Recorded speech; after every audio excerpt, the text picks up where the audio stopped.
अस्सलामुअलैकुम, welcome to health and happiness with doctor Varda Sikandar. एक नए एपिसोड के साथ, एक नए टॉपिक के साथ EFUM हेल्थ फोरम, जहां हम रोज़ाना आपको बताते हैं मुख्तलिफ हेल्थ के टॉपिक्स के बारे में, घर बैठे आपको देते हैं बीमारियों के इलाज। तो आज जिस टॉपिक पे मैं बात करने जा रही हूँ, rheumatoid arthritis, hypertension, cardiovascular diseases, bone related problems. These problems are very common nowadays. लेकिन ये प्रॉब्लम्स जो हैं विंटर्स जैसे ही आते हैं, ये प्रॉब्लम्स जो है वो मज़ीद जो है वो वर्स होते जाते हैं। जैसे जो पेशेंट्स हैं उनको कोई भी बोन रिलेटेड प्रॉब्लम है, रेमेटाइड आर्थराइटिस है, या फिर जो है कोई भी इन्फ्लेमेटरी प्रॉब्लम है, तो जैसे ही सर्दी आती है उनकी ये चीज़ ज़्यादा ट्रिगर हो जाती है और ज़्यादा कॉम्प्लिकेशंस और प्रोग्रेसिवली अपने सिम्टम्स जो है वो अलामात शो करती है, तो जिसकी वजह से सर्दियां इन पेशेंट्स की बहुत मुश्किल हो जाती हैं। तो आज मैं आपको बताऊंगी कि ऐसे पेशेंट्स इन सारी प्रॉब्लम्स के साथ अपनी सर्दियों को किस तरह मेंटेन कर सकते हैं, किस तरह इन बीमारियों के साथ आप एक हेल्दी विंटर्स और इन अपनी डिजीज़ को जो है इनकी मैनेजमेंट जो है वो कर सकते हैं। सबसे पहले एक चीज़ बहुत ही अहम है, वो है कि हमारी, चाहे आप एक क्रॉनिक बीमारी के साथ ही क्यों ना हो, आपकी कुव्वत मुदाफ़ियत जितनी ज़्यादा अच्छी होगी, आपके अंदर उस बीमारी को जो है वो बर्दाश्त करने की एबिलिटी उतनी ज़्यादा बढ़ जाएगी।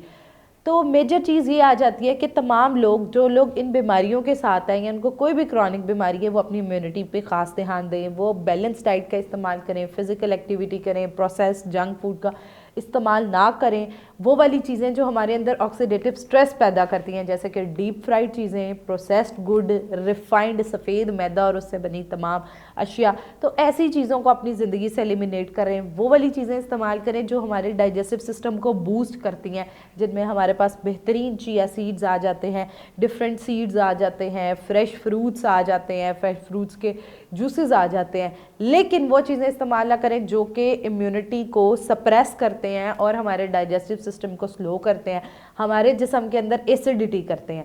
तो इसके साथ साथ जो लोग को इन्फ्लेमेशन से रिलेटेड कोई भी प्रॉब्लम है, जैसे रेमेटाइड आर्थराइटिस है, तो अब क्या होता है, हमारे उन लोगों के अंदर जोड़ों में बहुत ज़्यादा दर्द होती है, उसके साथ साथ सर्दी आते ही ऐसे लगता है जिस्म जकड़ गया है या जो है वो मूवमेंट जिस्म की नहीं हो पा रही। तो इसके लिए बेहद अहम है कि वो ऐसी चीज़ों का इस्तेमाल करें कि जो इन इन्फ्लेमेशंस को जो है वो कम करे। तो इन इन्फेक्शन को कम करने के लिए सबसे बेहतरीन जो हमारे पास ग़िज़ाएँ आ जाती हैं, उसमें सबसे पहली बेहतरीन ग़िज़ा जो है वो हमारे पास आ जाती है, जैसे फ्लैक्स सीड्स हैं, हमारे पास गार्लिक है, लहसुन है, अदरक है। ये तमाम ऐसी चीज़ें हैं जो हमारे जिस्म के अंदर इन्फ्लेमेशन को कम करती है और हमारा जो वो डिज़ीज़ है उसको मेंटेन करने में हेल्प करती है। उसके साथ साथ हमारे पास सर्दियों में वो लोग जिनको कार्डियोवैस्कुलर डिजीज़ हैं, दिल और उससे रिलेटेड मुख्तलिफ अमराज हैं, उनके लिए बहुत ज़रूरी है सर्दियों में, जैसे ही सर्दियाँ आती हैं हमारे यहाँ फ्राइड मील्स का कल्चर जो है वो बहुत ज़्यादा बढ़ जाता है। तो आप लोगों को इन बीमारियों में ये वाले कल्चर को थोड़ा सा पीछे करना पड़ेगा और आपको वो वाली चीज़ों का सर्दियों में खानी है जो कि हेल्दी हैं, जो कि जैसे कि हमारे पास हेल्दी ऑयल्स के ऑप्शंस आ जाते हैं। आप जैतून का तेल इस्तेमाल करें, आप जो मस्टर्ड ऑयल है उसका इस्तेमाल करें। ये तमाम जो ऑयल्स हैं ये आपके ऑक्सीडेटिव स्ट्रेस को कम करेगी। उसके अलावा आप नट्स का इस्तेमाल कर सकते हैं, सीड्स का इस्तेमाल कर सकते हैं। उसके बाद थर्डली हमारे पास जो प्रॉब्लम आ जाती है, आम टीनेज बच्चे जो हैं वो भी शिकायत कर रहे होते हैं कि सर्दियाँ आते ही हड्डियों में बड़ी दर्द रहती है, हड्डियों में दर्द के साथ साथ थोड़ा सा चले टांगों में दर्द होने लग जाती है। अब विंटर्स में तो वो तमाम यंग लोग, उसके साथ साथ जो लोग विद डिजीज़ हैं, उनके लिए बहुत अहम है कि वो अपनी बॉडी को वाइटामिनलाइज रखें, मिनरलाइज रखें। अब आप अपने आप को वाइटामिनलाइज और मिनरलाइज किस तरह रख सकते हैं? सबसे पहले एक मेजर चीज़ जो बहुत इंपॉर्टेंट है, सर्दियों में हम हाइड्रेशन का ख्याल नहीं रखते, हम भूल जाते हैं पानी पीना। हम ये पानी इसलिए नहीं पीते कि शायद पानी की वजह से हमारे जिस्म में ब्लोटिंग हो जाएगी और सर्दियों में हमें ज़्यादा पानी नहीं पीना चाहिए।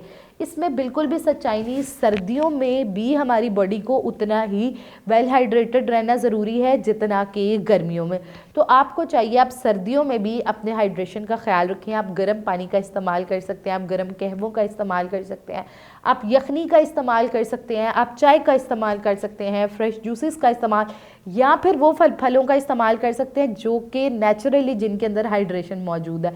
जितने भी हमारे पास वाटर बेस्ड फल हैं, सर्दियों में जैसे हमारे पास बासानी ऑरेंजेस मौजूद है, हमारे पास खीरे मौजूद हैं, सब्ज़ हरे पत्ते वाली तमाम लीफी वेजिटेबल्स, तो इसके साथ साथ आपको हाइड्रेशन भी मिलेगी। उसके साथ एक सबसे मेजर जो एज मिलेगा, इनके अंदर मौजूद बी कॉम्प्लेक्सेस जो हैं वो आपकी मसल जो हैं उनको स्ट्रॉन्ग करने में हेल्प करेगा, आपके जिस्म को तवानाई देगा और आपकी बॉडी जो है वो वाइटामिनलाइज। लेकिन अगर आप अपने आप को विद डाइट वाइटामिनलाइज किसी वजह से नहीं रख पा रहे, या ये जो पेशेंट्स होते हैं जैसे रिमेटाइड आर्थराइटिस के हैं या फिर डिफरेंट क्रोनिक बीमारी, ये थायराइड, इनमें बहुत सारी ऐसी बीमारियां जिसमें न्यूट्रिएंट्स की अब्जॉर्प्शन थोड़ी इंटरफेयर हो जाती है। चाहे आप खुराक से ले रहे हो तो वो जिस्म में सही तरह अब्जॉर्ब नहीं हो पाते। तो उन लोगों को चाहिए कि वो with the help of the professionals, with the help of nutritionist, with the help of general physician अपनी बॉडी के टेस्ट करा के उसके मुताबिक जो है वो सप्लीमेंट्स का इस्तेमाल करें, ताकि जिस्म में न्यूट्रिएंट्स की कमी ना हो और आप एक इन डिजीज़ के साथ एक हेल्दी विंटर्स गुजार सके। तो आप अगर इस किस्म का कोई भी मसला फेस कर रहे हैं, जैसे कि हाइपरटेंशन, कोलेस्ट्रॉल का मसला, रिमेटाइड आर्थराइटिस का मसला, हड्डियों का मसला, मेल न्यूट्रिशन का मसला, तो आपको चाहिए अपने करीबी जनरल फिजिशियन या न्यूट्रिशनिस्ट को कंसल्ट करें। और अब आप घर बैठे हमारे EFUM हेल्थ फोरम पर मौजूद कंसल्टेंट्स को भी कंसल्ट कर सकते हैं। अगर आपका इस टॉपिक से मुतल्लिका कोई भी सवाल है तो आप कमेंट सेक्शन में हमसे पूछ सकते हैं। कहते हैं don't forget to subscribe our channel. मिलते हैं एक नए एपिसोड के साथ, तब तक अपनी सेहत का ख्याल रखिए। अल्लाह हाफ़िज़।